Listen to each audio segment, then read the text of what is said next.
she didn't run away when I went nuts. She stuck around and she saved my life. And I didn't run away when her body broke and she could not get out of bed barely for 3 years, right? And couldn't walk around the block. And that means that we freaking know we're with the right person. We know that that person is not going to cut and run. And that, to me, you can't buy that. You can't get that any other way except for having somebody go through it. So I do think that whatever you go through, and again, I'm not bitching and moaning about my life. My life is great, but I've dealt with a fair number of tough stuff, right? Your life is great, but you've dealt with a fair number of tough stuff. I know people that have been through far worse things than me, but I've been through child abuse and almost killed myself and blah, blah, blah, blah, blah, blah, all that kind of stuff. But there are compensations.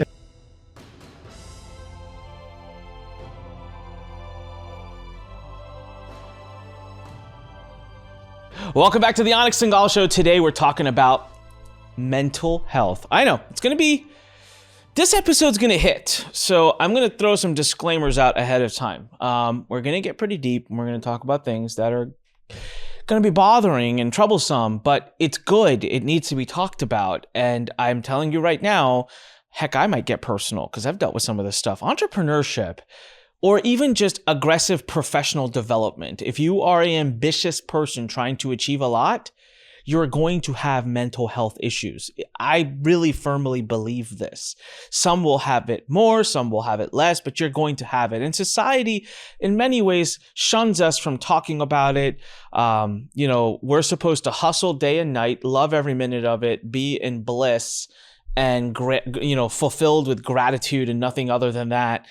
And you know what? I loved the interview that we had with Dr. Alok some time ago, where he actually spoke about how much BS that is, and how we actually, he said positivity was what is creating depression. I'm like, what the? And we're going to talk a little bit more about that today. So we're going to get real. The guest we have today is a good friend of mine, someone I've known for years and respected his work. He is brilliant at his trade. His name is Chris Haddad. He is one of the best copywriters in the world. If you're asking what is that, means he knows how to write words that will convince and sell you. And anyone who knows him, anyone who knows him in the industry knows that he went through quite a period of mental health and mental illness. And my experience with him, ironically, was meeting him right at the peak of those issues. And so I have interesting memories of him. Chris is awesome. So he's very open to talking about all of it. We're going to talk about what it's like, what he experienced, how he recovered. And then we're going to talk a little bit about real talk, that if you are out there trying to achieve a lot of success, look, there's feelings of loneliness. There's feelings of, what do they call it? Imposter syndrome. There's feelings of not being enough. There's jealousy, envy, anger, frustration. There's a lot of stuff. There's good stuff too, but there's the bad. Today we're going to talk about the bad. We're going to talk about how to deal with all of that. And the fact that it's perfectly normal if you're feeling it, but it needs to be addressed and not something that you can let run loose. So, all right, now that I've thoroughly depressed everybody about this episode, let's have some fun and let's talk. So Chris, thanks for being on the show, man. Absolutely happy to be here, man. But I thought we were only supposed to talk about crushing it all the time. Isn't that the entrepreneurial thing? Like, you go on Facebook and you show pictures of cars you don't actually own and houses you don't actually own. And then you talk about how you're crushing it constantly and nothing is ever a problem and everyone's rich and business is easy. That's how we do it. Isn't that the way that we're supposed to do these things? Yeah, hustle, hire, travel first class, work 3 hours a day. Yeah. Some do it, sure. I read a post this morning. I'm not gonna get too specific because I don't want to give it away. But I read a post from someone that was they've been recently posting a lot about how they've completely stepped away from their business and all this jazz. And I'm like, I've seen this show. I know where this is going. And they're still in the first early stages of it. And I'm like, this thing is going to tank in 3 months. This honeymoon of yours is going to not last. But I'll let them kind of figure that part out for themselves. But listen, Chris, here's the background. I've told you this story before. So I knew of Chris as a brilliant copywriter. I love his work. He is a great copywriter. And I tend to believe, copywriting is kind of my trade too. I love copywriting. I've studied it and I tend to know who the best are and I study their work. And so I had a lot of respect for Chris. I was like really excited to meet him. I went to this mastermind. This is years ago. It was in Vancouver, and I flew quite a distance. And I'm telling you, one of the top like 3 or 4 names on that list was like, I was like, I'm going to hang out with Chris, right? Now, here's what's funny. So Chris, you don't know this part. Yeah. Most copywriters are pretty eccentric. Great copywriters are a little weird, okay? And so that's kind of like understood in the industry. If there's a really good copywriter, they tend to be very introverted and a little quirky, and it's weird. You look at them and you're like, I wouldn't think you're a copywriter, but damn, you're a good copywriter. So, I didn't know what I was getting into. I was like, I can't wait to meet Chris. I'll hang out with him or whatever. And I remember I'm at the event, I'm sitting down, it's about to start, and like 20 minutes into it, Chris walks in through the door. And let me just say, like, there's people that walk in through the door that are like, yo, mofos, I'm here. Like, I am making an entrance.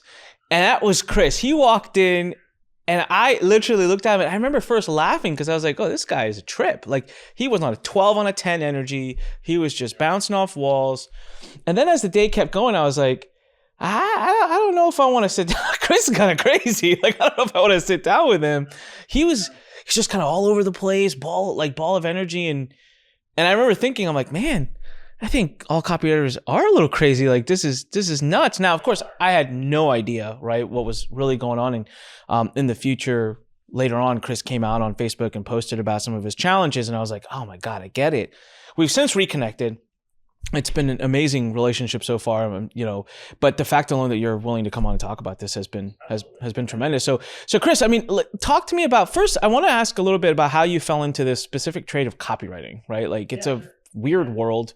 What does one do to fall into that? How did you get into it? And then maybe just take it away, dude. Tell us a journey of. We'll go from there. I'll tell you a bit of the story. You jump in and we'll figure it out. So the short version of how I got into copywriting was, when I was younger, I had horrifyingly low self-esteem. I was morbidly depressed without knowing it for a long time. It turns out I had undiagnosed bipolar II for 39 years, which for those of you who are listening who have dealt with depression, who have dealt with bipolar and things like that, it's an absolute living hell.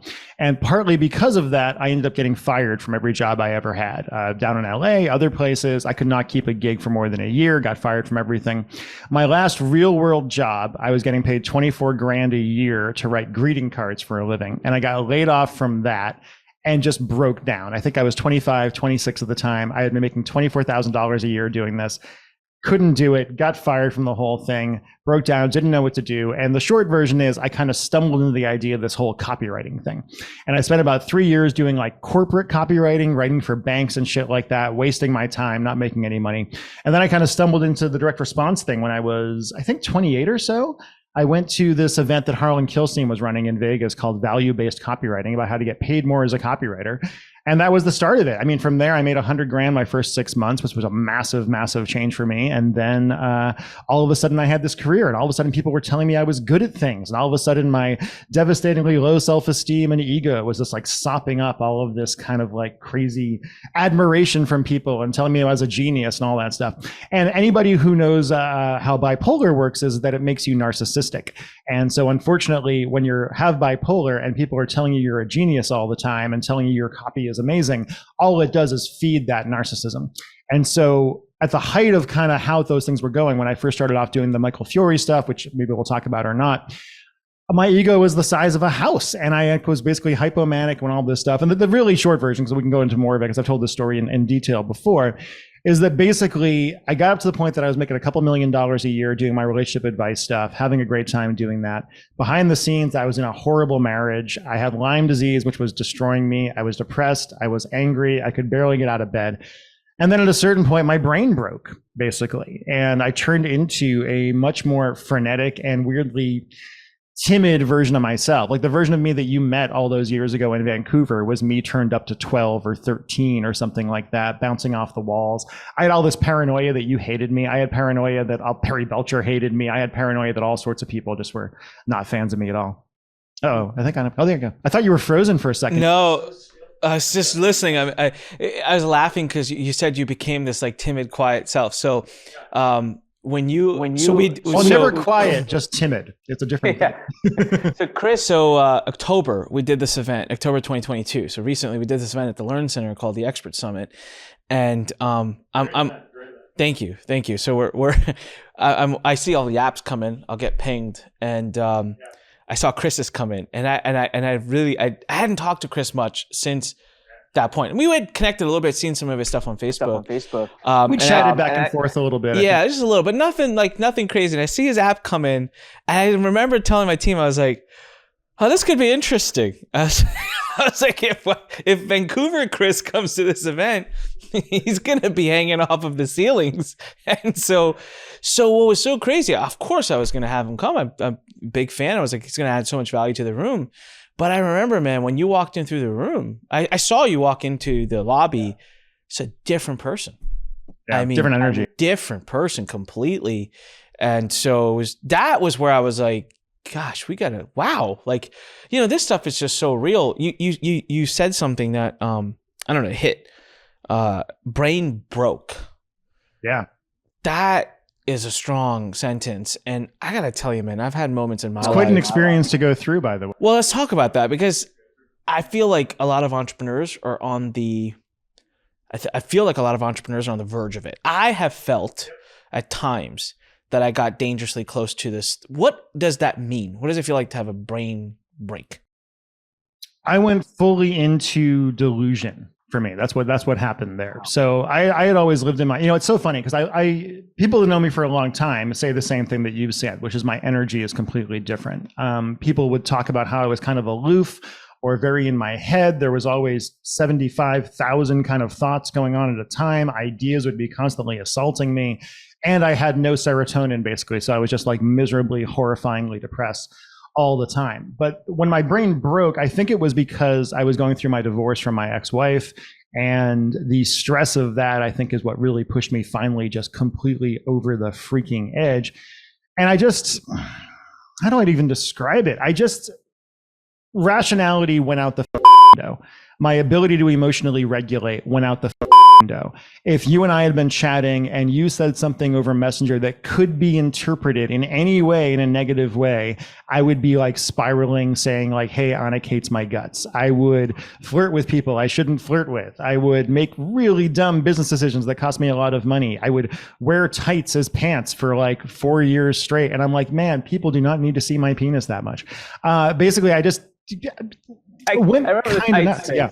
I do remember the tights. Yeah, they're pretty great. Yeah. Okay. I got to tell you though, that taught me a lot though. When you wear tights and you're willing to be a guy who just wears tights, you'll be amazed how happy people are to see you. People do not. This is the biggest thing I learned from all of that, from losing my freaking mind and turning into this way over the top version of myself. I'm pretty over the top anyway, but more over the top is that if you just take that and own it and are unashamed of being yourself, people will not make fun of you. They will come up to you and ask you how you do that and how they can do the same thing. So that was a valuable lesson. That is, and I believe that.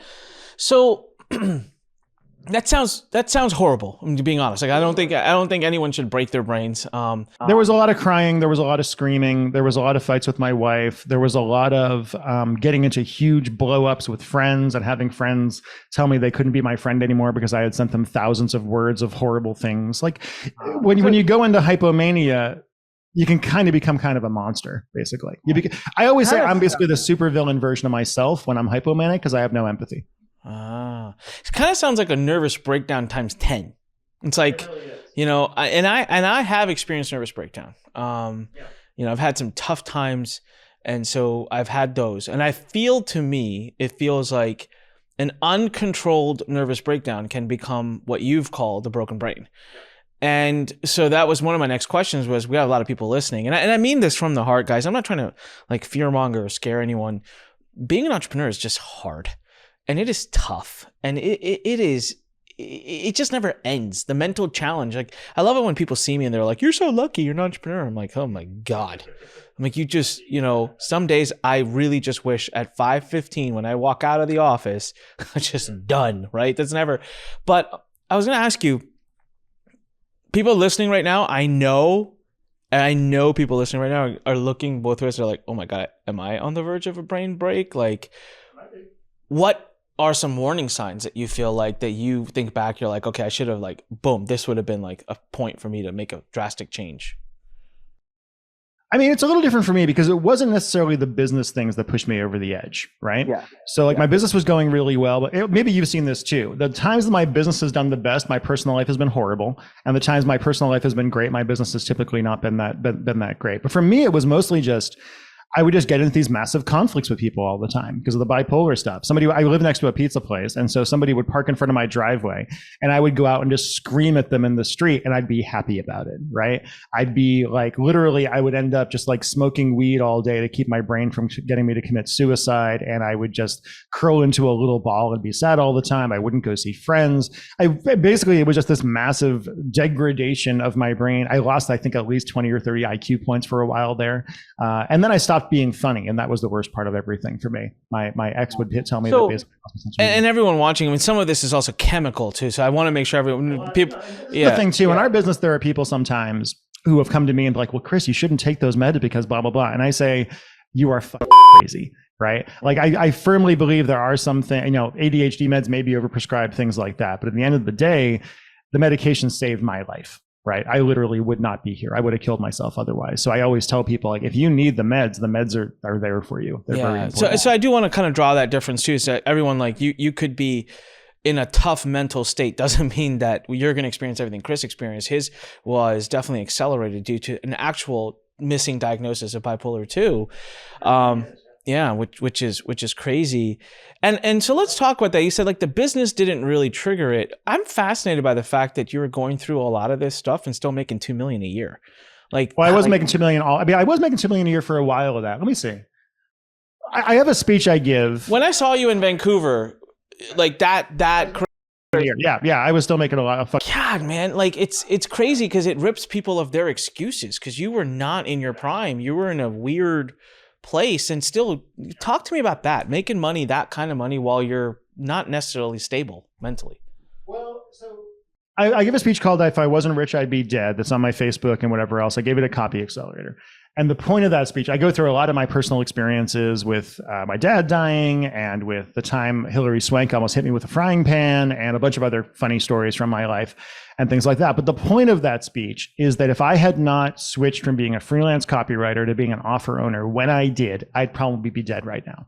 Flat out, because there would have been no way in hell I would have been able to afford to get the treatment I needed for my Lyme disease, which cost me over $100,000, to basically barely work for like 6 or 7 or 8 years while I was going through all this stuff. And the only reason I was able to do that was because I learned how to delegate, and I learned how to bring people in who were able to take my creative output, because I did a ton of creative output for a while there and did a ton of offers, and kind of keep things going during that. I got so incredibly lucky for I got diagnosed bipolar II 6 years ago when I was 39, right?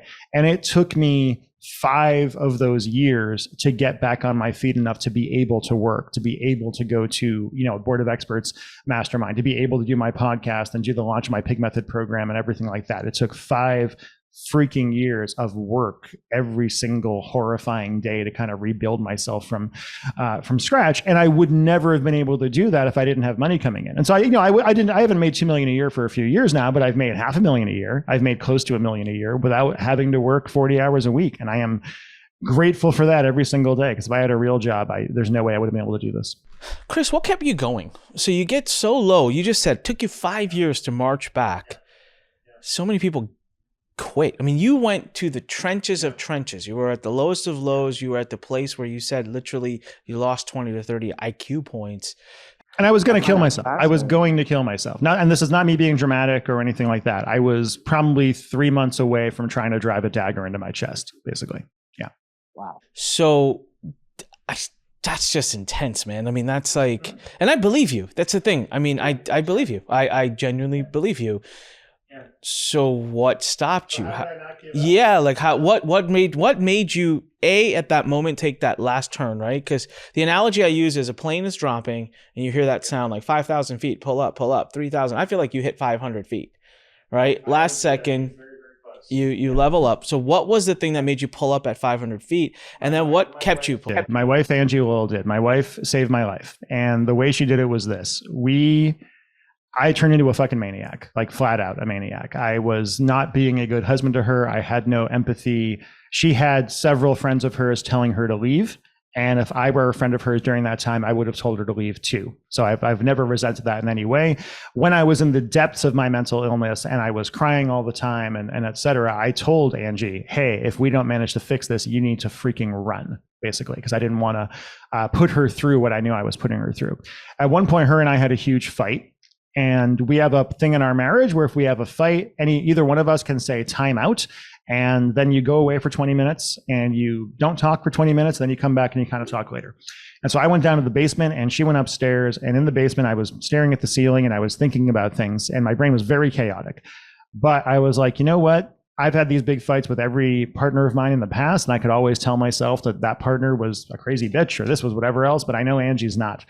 And I was like, if Angie is telling me that something's wrong, because she was trying to convince me something's wrong. And when you're in hypomania or mania or whatever, no matter how many times people tell you that you're the one who's having an issue, you do not believe them. You can't. It's everybody else is the problem, not you, which is insane to look at afterwards, but it really does seem true at the time.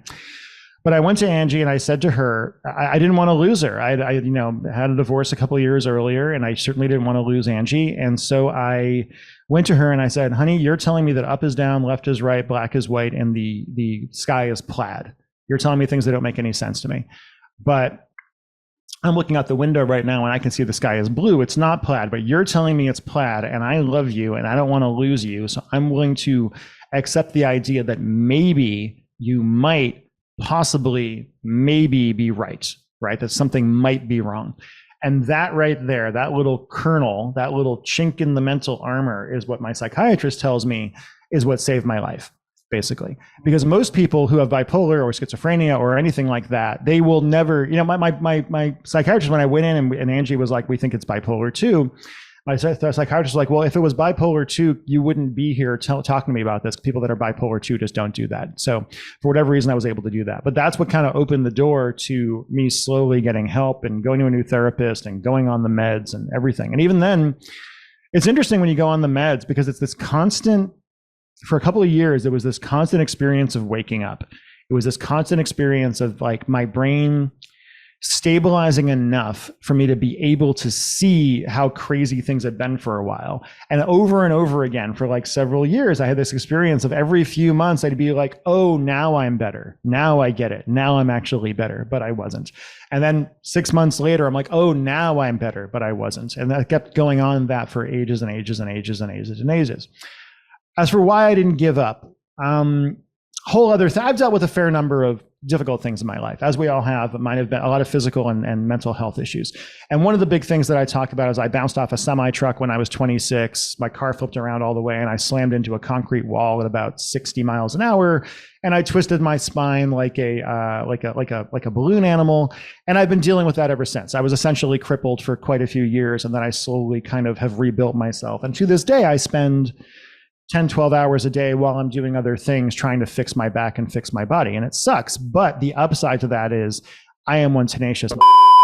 Sorry, I don't know if I'm allowed to swear or not, but I hope not. That's all good. But I don't give up, right? Like I just don't, because, well, with the back injury thing, there's no choice. It was either keep going and fix this myself. Because I went to every doctor, every fucking therapist, every massage therapist, every acupuncturist, every whatever else, and nobody could help me. And so eventually I was like, okay, well, the only person who's going to help me is myself. And I've spent the last 9 years doing tremendous amounts of yoga every day and doing the work and doing the work and doing the work. And so my psychology just got programmed to, I know how to handle pain. I can take it. I know I can take it. And so my default is I just put my head down and I keep going forward, which is not the healthiest thing for most people, but it's what got me through this. Besides that, the biggest thing is just having the financial resources to be able to coast for several years and give myself the chance to actually heal. If I had a real job, I would have been fired. There's no way they would have kind of kept me on. And just having people around me who love me, who believe in me, who, like, I have 3 or 4 people in my life who I know that if they come to me and they say, Chris, we think you're having an episode or something's going wrong, I will believe them, right? Like I have people who I know who will check my reality for me sometimes, because my reality does break occasionally and I get all these paranoid delusions and I get just all sorts of crazy over the top kind of things. But having those people in your life who are willing to say that kind of thing to you without being judgmental is incredibly powerful. I mean, you're a few years younger than me, but when I was growing up, we didn't talk about mental health, especially in Massachusetts, central Massachusetts. Like, I remember at one point, one of our neighbors went to a psychiatrist, and it was like a big rumor, crazy thing. Like, oh my God, Shay Donna went to a psychiatrist. What must that mean? What must be wrong? And I am so happy. Well, I'm actually happy I live in Seattle, because there's lots of negative things to say about the West Coast, say about Seattle as far as passive aggression and things like that go. But the level of emotional intelligence of the people I know in Seattle is tremendously high. And the people I know here do not judge anybody based on mental health things. It would be kind of strange to do. I think that's a really, really valuable thing. But I am so grateful to live in a time and an era in our country and our world where I can talk very openly about my depression and bipolar and whatever else. And nobody makes fun of me for it. Nobody judges me for it. Instead, what they do is they write me privately on Facebook and they say thank you. And like, for me, I like making money. I like teaching. I like doing my products and things like that. But the thing that gives me the most pride in the world is going out and talking about this stuff publicly and having people, especially younger people, younger copywriters, younger marketers who deal with bipolar, schizophrenia, whatever, and don't think they can do it. Right? They're like, this thing is not going to let me do it. And they look at me and they're like, well, that guy got fucking rich while crazy. Maybe I can do it too. Right? Yeah. And that is, I think, the biggest thing I feel like that is the thing that gives me the most pride in my life. That, and when, the other thing that gives me pride in my life is when I get emails from affiliates from my Michael Fiore stuff who say, hey, promoting your offers pays my mortgage for me. Right? Like, that is so much more valuable to me than an affiliate who makes a couple $1 million on things I do, because I love seeing real people escape from just the brutality of what it's like to be a regular person with a regular income, with a regular job these days.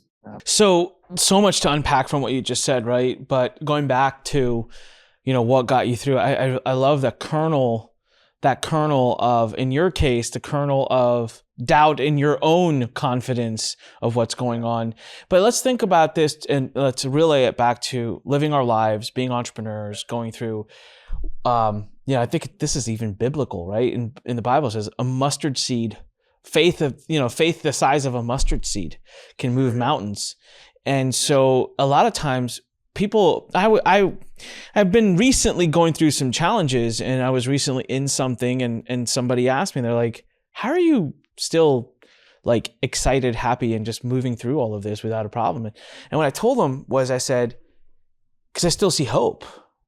Like, I still see the other side. I still see the potential. And albeit the window might be a little smaller, but I still see through it. And as long as I can still see through it, this happened with me. I don't publicly talk a lot about this, but over the last year and a half, so I have a lot of health issues, and I talk a lot about that all the time. One of the things that's been new with me that's kind of happened, which is weird, is I get these weird panic attacks sometimes. Oh yeah. And specifically, the trigger can be claustrophobia. Now, I've always been claustrophobic since I was a kid. Me too, man. That is my biggest nightmare, is like being trapped in like a tiny room and not being able to get out. Yeah, 100%. And so, but now what's happened is it actually kind of, it's evolved a little bit over the last like year and a half. And I was actually at the hospital for something different. It was just part of my normal, checking. I'm in a room and the nurse looks at me and she's like, you look uncomfortable. I was like, I am. She's like, what's going on? I was like, I'm claustrophobic. I'm having a claustrophobic kind of panic attack. And she looks around. I was like, in a huge room. She's like, you're in like a massive room. And I'm like, I know, but I don't see a window. And she's like, that feeling of being trapped. Yeah. I was like, I don't see it outside at all. And I remember this was a really interesting moment in my mind afterwards. I thought about it. And I said, if I could just see even a small window, and I just like knew visually that there's an outside, I'll pacify immediately. And I remember thinking of that. I was like, man, just how symbolic that is to a lot of things we go through in our life. In your case, that was a small window, the kernel. It was like you saw a tiny piece of hope is worth a lot. Yeah, exactly. So the tiniest piece of hope is worth a lot. Exactly. So if you're going through a tough time right now, which every entrepreneur, I don't care who you are, you'll go through a tough time. It's part of the process. But you got to hang on to, and that's why, right? Like sometimes with entrepreneurs and sometimes with success in general, we get really hooty patooty. It's like, what's your why? I used to hate that question. It's like, shut up. My why is to like go succeed and kick some ass.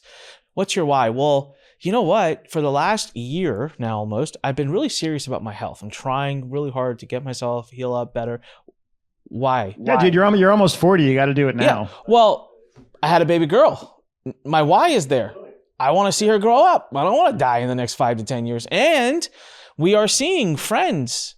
I am seeing people. We did. I'm seeing people I know. And it's hitting home. Dave Woodward recently passed away. I've known Dave for 16, 17 years. I was talking to his kids via text, and when they announced to me that he had passed, I could not reply for 3 days because I had to process.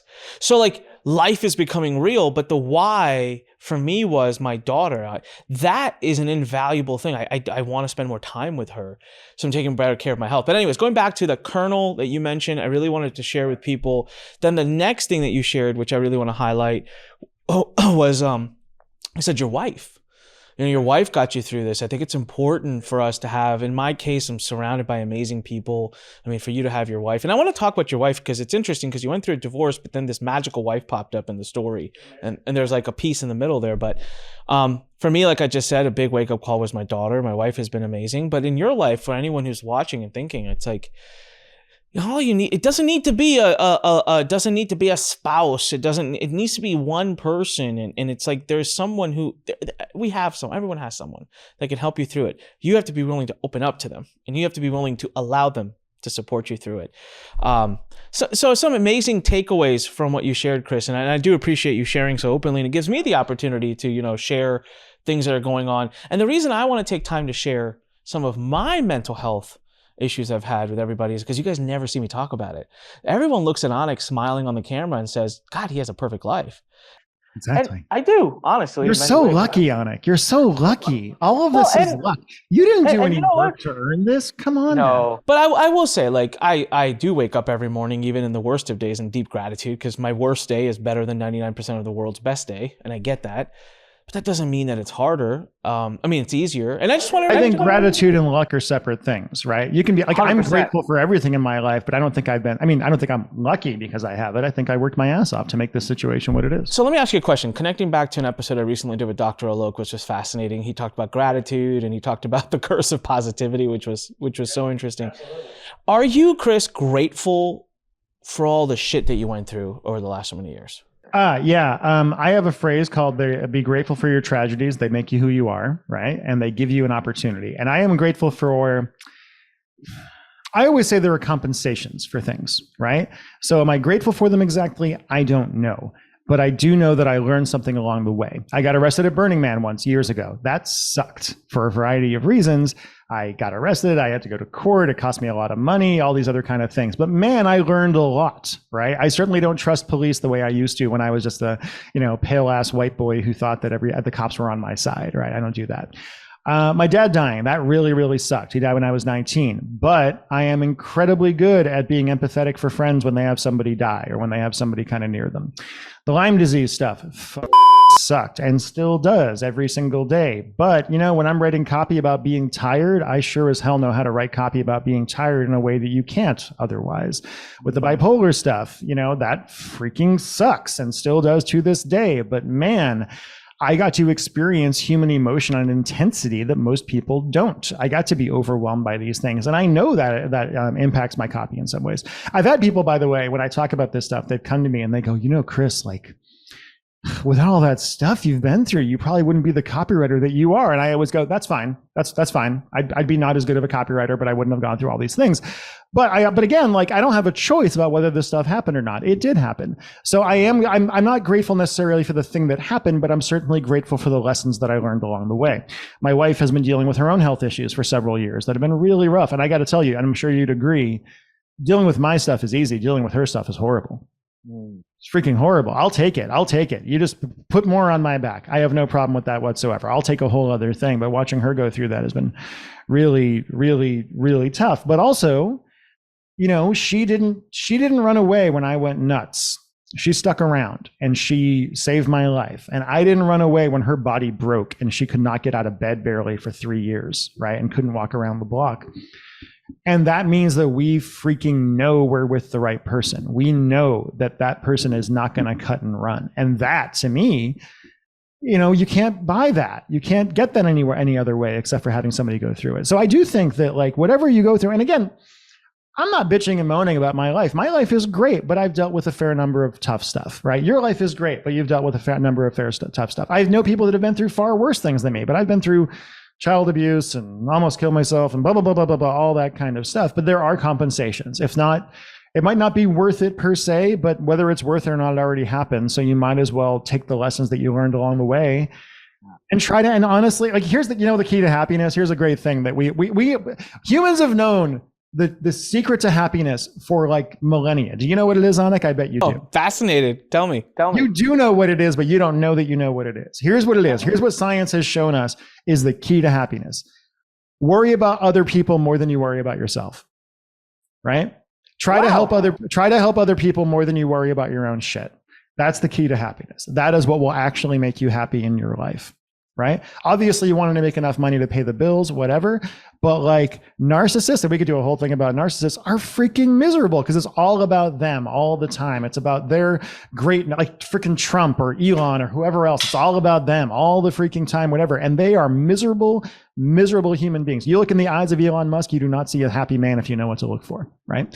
Dude, hold on. This blows my mind, and we've got to talk more about this because I did not know that. No one's ever worded that to me, but holy crap, does it make sense? So, recently, not too recently, but some time ago, I was going through a super, super tough time, and I was not happy with many things, and I was finding myself very easily getting into the place where you could say, "Oh, poor me," right, and all these issues. Boo-boo face. This boo-boo face, yeah. Holy crap, this is amazing. And you know what I did? And this is completely innate. I did not have a book to follow, did not learn this anywhere. I decided that the way I would conquer the current feelings of that time, the doubt, the fear, by putting value into the world and pouring so much value into the world and helping so many people that I would not care about my problems anymore. It was the weirdest conclusion I came to. I have never done it in the past 20 plus years I've been an entrepreneur. It was a new thing. Did it work? Hell yes. I love every minute of it. And out of that came some of the current programs that I'm running today that I love to death. And I want to just speak this to people because I feel like, oh, holy, this was powerful. Worry about other people more than yourself is the secret to happiness, as you said. Hey, you mentioned this is like, so this is out there, like there's studies that have proven this? I've certainly read it other places over the years, but and again, you can go back to evolution about pro-social behavior and altruism and all that other kind of stuff. But the fact is, it also makes sense too, because like if you're thinking about other people most of the time, you don't have time in your head to just seep in your bullshit, right? Like you don't have time for that like constant negative talk and that freaking voice in your head that's telling you suck all the time and all that other kind of stuff. Like to this day, I have a lot of I am so lucky because I am very open and vulnerable in my own life, and I teach people about emotion and writing copy in that way and whatever. But the great thing about that is I get to have really deep, amazing conversations with people all the time that nobody knows about. Like there's people you and I know where I've had incredible heart-to-hearts and things like that, and talked about stuff going on in their lives that they would never tell to most people. And the wonderful thing about that is because I'm so open about my own stuff, I get to be part of that, and I get to help people, right? Like I get to help people by being open about. People come to me all the time and they say, "You're so vulnerable." I'm like, I'm just not scared. It's also like people will say sometimes, "Chris, you're just out there about all your stuff." I'm like, well, nobody can really hurt me. I don't have a boss. I don't work for like some,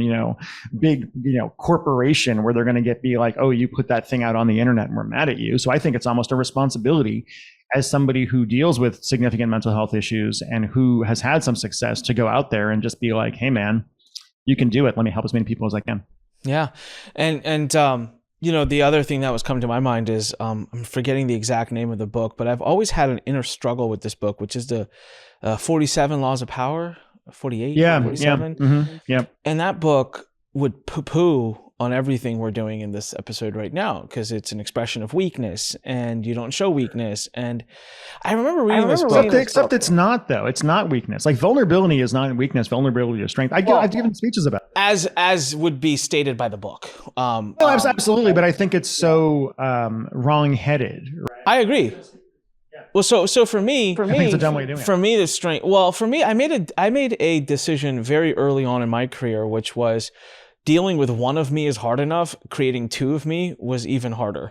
So I wasn't going to have this public persona about me and the way I come off, and then personally be a certain way. I would prefer to just be that way on both sides, and whatever. I will say, having known you for a while, you treat. I take great pride in being told that I treat everybody the same, and when I'm seeing you, you treat everybody the same.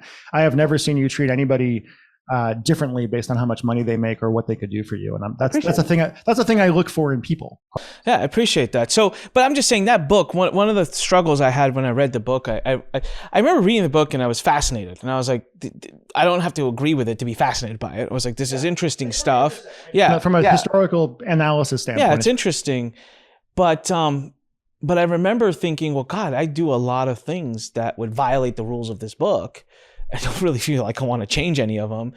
The one irony, and it was like I always wanted to like interview the author and be like, hey, all the examples of the kings and queens and, you know, the royalties that you use in the book as an example of people who maintained their power, most all of them got like assassinated, killed, or like miserably dismembered, and they were miserable. And so I'm like, I always wanted to like, that's never been questioned or addressed about the book. But for me, being vulnerable, you're 100% right. I strip my competition from the ability to attack me when I'm like, yeah, thanks. I already talked about that publicly, right? So it's like in politics. I always for a while had this desire to go into politics. It is long gone. So I am not touching that, area. Yeah. Holy crap. No. But I remember thinking as a young person, I was like, hey, if I ever run for politics, the first thing I would do on the first day of my campaign will be like, here is all my dirt. Here's all my bad stuff. This is all the stuff I've done that's going to come up in my opposition research. And I'm just letting you know ahead of time from my mouth. And I'll talk about each of these things to kick off my campaign. And I was like, God, there's something to just, then you can be you, right? Because all the crap is out there about you. And you're not scared of anything. You're not scared of anything. Yeah. It's like, I call that have you seen 8 Mile, the movie by Eminem? Eminem's movie 8 Mile?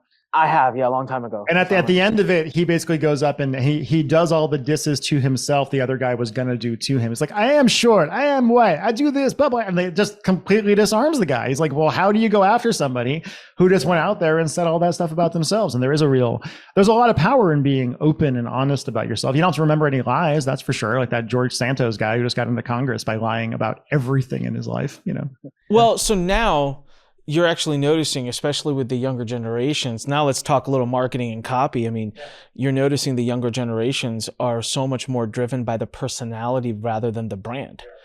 And so that they're craving that connection. And the problem is if you put this perfect persona, you're actually not relevant. You're not connecting with them. So it's actually almost hurting you if you're not being real, because the real detectors are on like crazy right now and everyone wants to know the real, right? So when people want to buy from people, right? Like somebody was asking me about emotion and B2B copy the other day. And they were like, cause that's what I'm big on is stories, emotion and whatnot. That's what I teach. When I teach. And I was like, listen, man, businesses don't buy anything. People who are in businesses buy things, right? Like it's still, it's always a human thing. That's why I talk about like the AI thing, which is the hot button these days. I'm like, well, cool, but it's going to take a long time to find an AI that can write like me, right? Or that can write with the emotion and the grammatical atrocity and the energy and the emotion and the stories that go into it. It's going to take a really long time for AI to be able to do anything like that. And which is why I'm not personally scared of AI. It's because I'm able to do that stuff. And that's what I can, but you only get there by having emotions and being in touch with your emotions, which computers can't do because they don't have any. Yep. Well, so on the AI side, I've been playing with it a lot more since I was a guest on your podcast. And my takeaway is as follows: from a content creation, operational writing, I'm blown away. My nephew was visiting me and he had a homework assignment. And because I was watching this interview, so I watch All In podcasts, and anyone who doesn't, you really should. They kept talking about how ChatGPT and AI would change Google, or would threaten Google. I was like, I do not get this. What are you talking about? Like this is a writing tool. Well, I introduced ChatGPT to my 11-year-old nephew, which I was specifically told not to by his parents, but I was like, whatever. So I introduced him to it. He had a homework assignment, and in my head, I was like, dude, let's use this thing, right? Like, And then I might regret that. I will be open to the idea of regretting that decision later. But he wanted to engage with ChatGPT on his own. He wanted to do stuff. And I was like, this will be fascinating. Let's step back and watch how he uses it. He used it as a search engine. And I was like, at that moment, I was like, oh, I get why this is a threat to Google. He literally went, who invented Sony? Because he's a big PS5 fan. What characters are in this video game? Who did this? And then we had a homework assignment. His homework assignment was to do a whole report on Maryland, the state. So what is the square miles, right? So if I go to Google, I type in how big is Maryland, I have to like click, and then get into a page and find it. Here, I was just like, how many square miles is Maryland? And it just tells you. Pop, the answer. And I was like, uh-oh. I understand what questions it's getting wrong though. Like I've been watching some stuff and somebody posted about asking it, does Paul McCartney read music? Right. And Paul McCartney does not read music. Paul McCartney has talked openly about not reading music and not really knowing music theory that deeply many times. But the ChatGPT said, Paul McCartney has written some of the greatest songs of all time and his songs follow musical theory very strongly. Of course, Paul McCartney reads music, etc. And it was wrong. Right. So I think it's going to be an issue with people kind of relying on it too much. Also, there's one guy who put out some software recently that can tell if something was written by ChatGPT or not. And it's based on, I saw that they used turgidity. It was basically something about the variability in the language, the chaos in the language, right? That is not easy for the computer to ever kind of reproduce. So get this, the new debate around, and I love how we went from mental health to talking about AI. That's awesome. There's a whole new debate about how there's going to be lawsuit galore because ChatGPT or OpenAI, the company that owns it, has gone out and indexed all this information from all these people. It's violated their copyright, their intellectual property. And when it spins it back out, it doesn't give any of those sourcing. And it literally makes it, so it makes it so that person won't get the visit, won't get the revenue potential.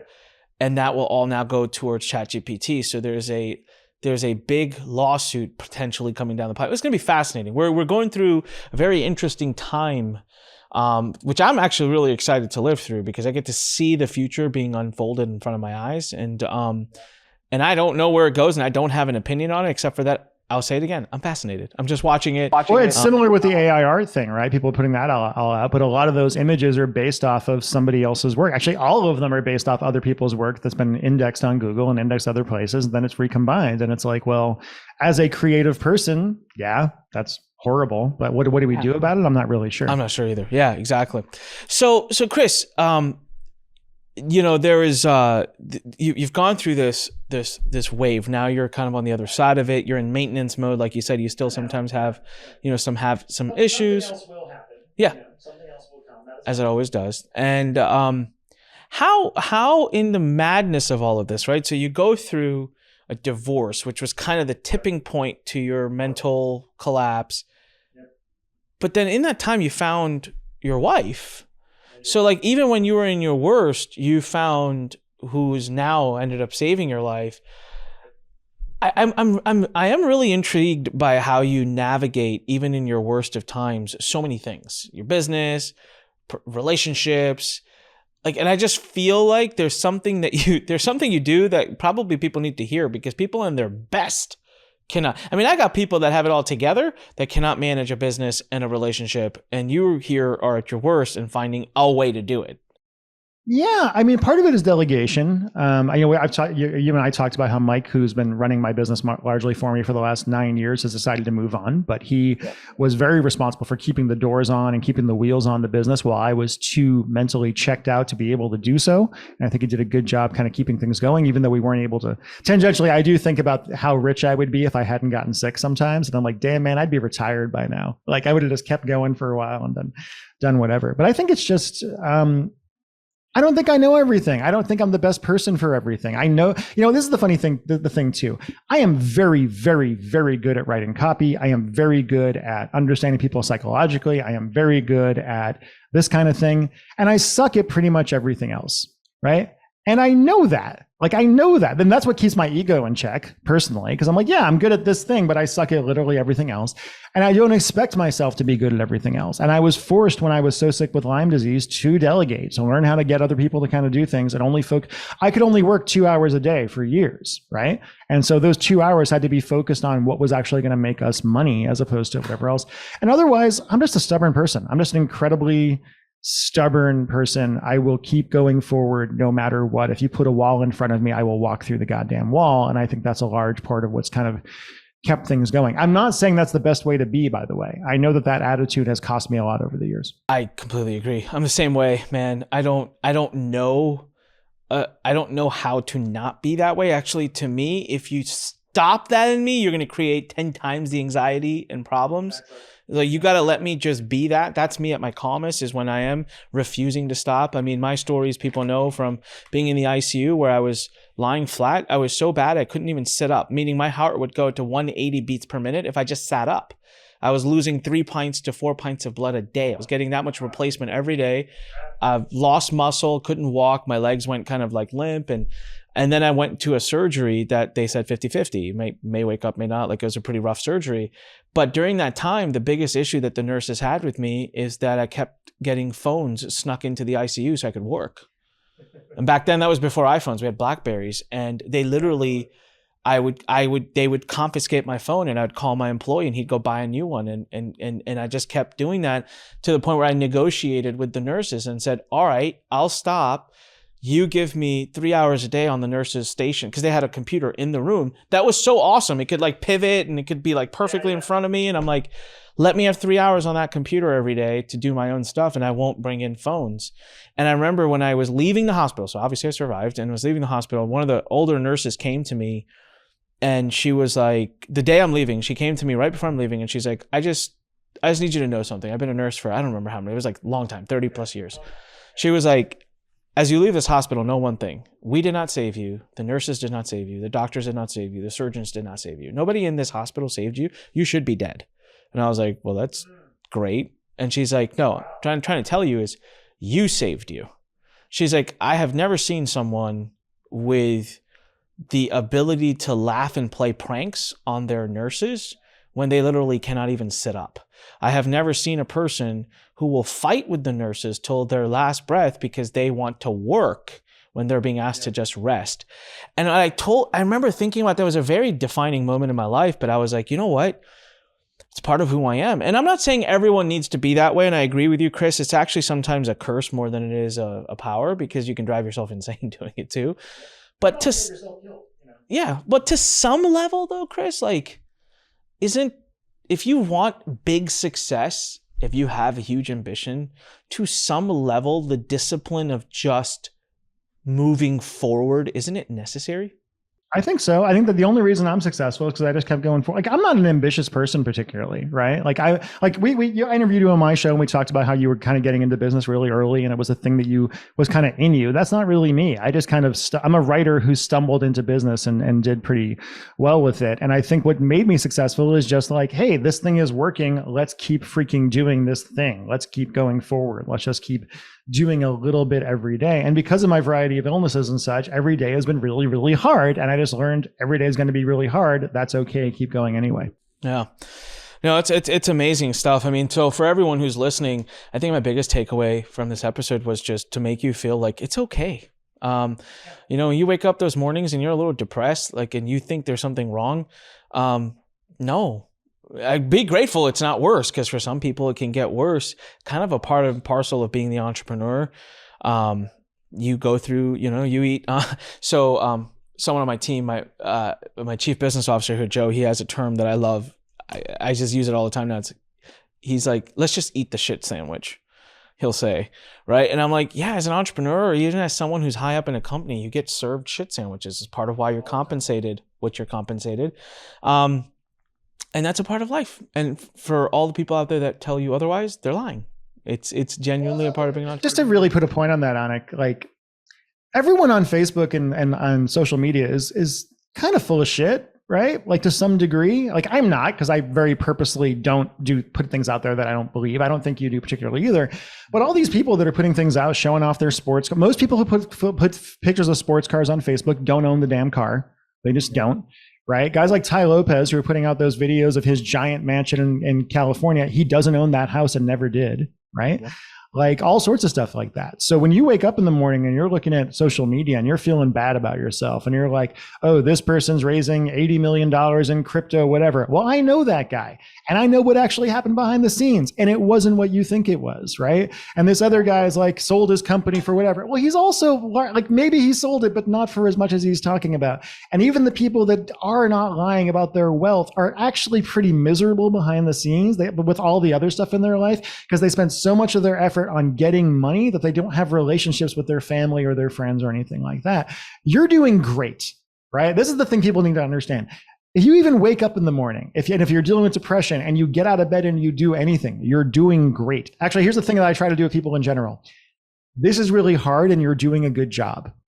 Right? Like this is something I go out of my way to tell friends of mine and people I know. And if you go out of your way to like sincerely say to somebody, you know, this is really hard and you're doing a good job, people will sometimes just break down crying, right?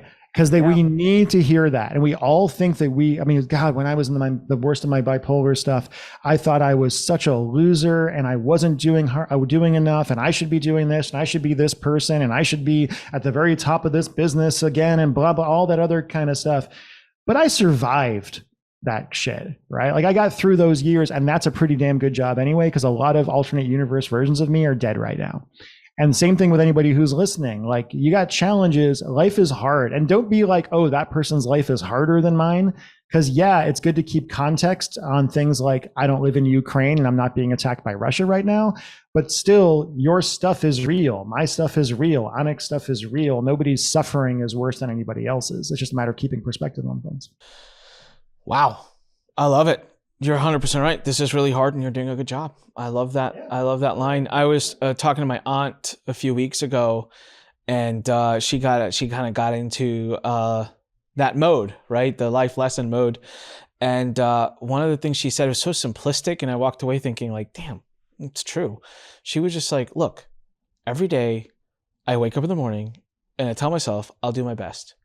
And at the end of the day, when I go to sleep, I say, regardless of what people feel or how people feel or what happened today, I did my best.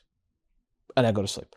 And I'm like, that's a beautiful freedom, man. Yeah, I'm like, because that's all we can do. We could do our best. Like you're going to come up with ideas. You're going to do campaigns. You're going to hire people. You're going to fire people. You're going to live through life and you're going to fight for your dreams. You're going to chase your dreams. You're going to try to do good. In the end, I think the only thing you have actual control over is do your best, because even in that, you're going to make mistakes, but you're going to make, wrong decisions. But was that the best decision at the time with what the value, with what information you had? I don't, I work with a lot of people and I think you'll agree, Chris. I don't think there's many people that go out there and actively try to mess up. Like, they wake up and they're like, I'm going to screw things up. There's self-sabotage for sure, right? Like we know people who we've all seen people who make a lot of money and then they regress to the mean of their income like 2 years later, right? Because they just can't handle that kind of thing and they self-sabotage it. But yeah, most people are doing, this is also the thing too, is like when I talk to people about conflicts they have with friends of theirs, I'm like, listen, everybody's doing the best they can. Nobody's really trying to be a dick. Nobody's really trying except for people that are sociopaths and whatever else, but we're all trying to do the best I can. We're just humans and we screw up and we're not perfect. And we lie sometimes, even though we don't really want to. And we do this and we do that and whatever. It's okay. We're all just human beings doing our best. Be nice, be kinder to yourself. Like you're trying really hard and you're not perfect and nobody is freaking perfect. And that's good. We would hate people who are perfect. Superman would not be a well-liked person if he existed, because we're like, screw you, man. You don't have any problems. and yet when you watch or when you get into the story of Superman, he actually does have problems. Well, he does, because right? You have to create problems to be able to write those stories in the first place. Yeah. But his problems are the people he loves, right? The only way to hurt Superman is by going after people he loves. Because if you worry about other people more than yourself. That's kind of like, and he's, so look at that. We brought it right back to the secret of happiness. Just amazing, man. It was a really fun interview, and I love the fact that you spoke openly about stuff that people give people a lot to think about. Where can people get more dose of Chris and follow you? Go to thechrishaddad.show.com. That's my podcast. As we're recording this, my episode with you comes out in a few days, actually. I don't know when this one's coming out, but on this Friday, the 12th of January is when this one comes out. And that's the main way. Also, if you go over to Facebook and look up my name, you can find my Facebook and my Facebook group where I post some stuff. I'm actually just in the middle of shutting down one of my programs right now. So you're not going to be able to buy it because you're too late. Yeah. Yeah, guys, we're going to put his URL right below if you're on YouTube, and in the show notes if you're listening to any of the audio, thechrishaddad.show.com. I was a guest. We had a great conversation. If he does that kind of conversation with other people, you're going to love watching his show. So make sure you check it out. It is. If you like what Anik and I talked about today, it's a similar thing. I like to go deep with people. I actually just shelved an episode with a friend of mine, with somebody I know, because I don't think she showed up for the episode. I think that she was way too dedicated to keeping her act on and like giving out, like doing what she does in public and who she wants people to see her as. And I'm like, that's not what we do on my show. So I actually deleted the episode. Good for you. All right. Awesome. Well, there you have it, everybody. Do us a favor, okay? Make sure you click subscribe. If you're not subscribed yet, leave us a comment below, click like, thumbs up, tell everybody about this. I will say this is an episode worth sharing. Do some good, because trust me, a lot of people need to hear the things we talked about. So share it with an entrepreneur that you feel could use hearing it. All right. With that said, we're all going through it, man. Yeah. With that said, Chris, thank you so much. And to the rest of you, what do I always say? When life pushes you, stand straight, smile, push it the heck back. Love you guys. See you on the next episode. Bye.